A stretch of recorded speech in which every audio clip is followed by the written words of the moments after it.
नमस्कार, मैं मोहम्मद आसिफ और आप देख रहे हैं next 9 news. UCC uniform civil code को लेकर जिस तरीके से देश में एक ढंढोरा और तमाशा बनाया जा रहा है, इसलिए ताकि मोदी सरकार से सवाल न पूछा जाए, इसलिए ताकि मुद्दों पर मिट्टी डाला जाए, इसलिए ताकि मुद्दों का जिक्र ही ना किया जाए, इस वजह से इस चीज़ों को लेकर ढंढोरा पीटा जा रहा है। जरा सा समझिएगा दर्शकों कि किस तरीके से हिंदू मुस्लिम करने के लिए, हिंदू मुस्लिम की राजनीति को फिर से उजागर करने के लिए किस तरीके से सरकार की क्या मंशा है, वो अब समझने का वक्त आ गया। क्या है आखिर यूनिफॉर्म सिविल कोड? यूसीसी पर इतना तमाशा मचा ही किया है, संवैधानिक रूप से क्या है, तमाम चीज़ों को आज हम बारीक से आपको समझाएं।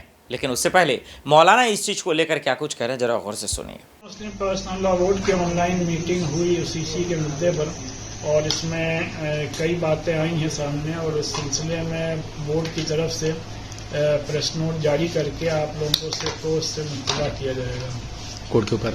आप सब जानते हैं कि बोर्ड ने फ्रॉम डे वन यूसीसी की मुखालफत की है और हम सब की भी यही राय है कि मुस्लिम पर्सनल लॉज हमारी शरीयत का एक अटूट हिस्सा हैं जिसकी की जड़ और बुनियाद कुरान और हदीस है और अपने मुल्क के कॉन्स्टिट्यूशन ने हर शहरी को अपने मज़हब पर अमल करने का पूरा इख्तियार दिया है और उसको फंडामेंटल राइट करार दिया है।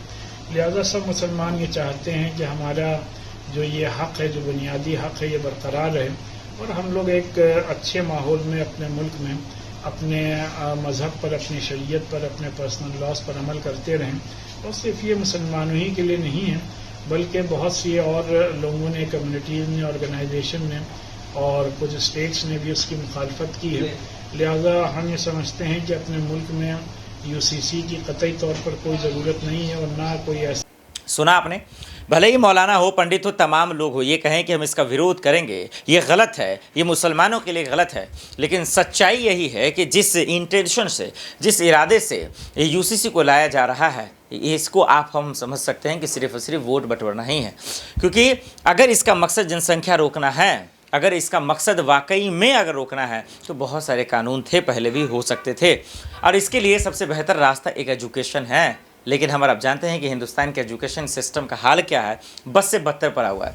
दर्शकों, आप जानते हैं कि देश में हिंदू मुस्लिम किसी के लिए भी हो, सब के लिए एक कानून हो, इसी के लिए तमाशा किया जा रहा है और हर के लिए तो सब कानून एक है। आप जानते ही हैं, आप सोचिए कि अभी आप जो है बिना हेलमेट पहने हुए अगर आप गाड़ी चलाएंगे तो आपको तो पुलिस पकड़ेगी, ट्रैफिक पुलिस, चाहे आप हिंदू हो मुस्लिम हो। तो मेरी ये नया कानून क्या मेरे समझ से तो परे। अगर वाकई में सरकार की मंशा होती इसको दुरुस्त करना, तो मुझे लगता है दर्शकों एजुकेशन को ज़्यादा दुरुस्त करना चाहिए।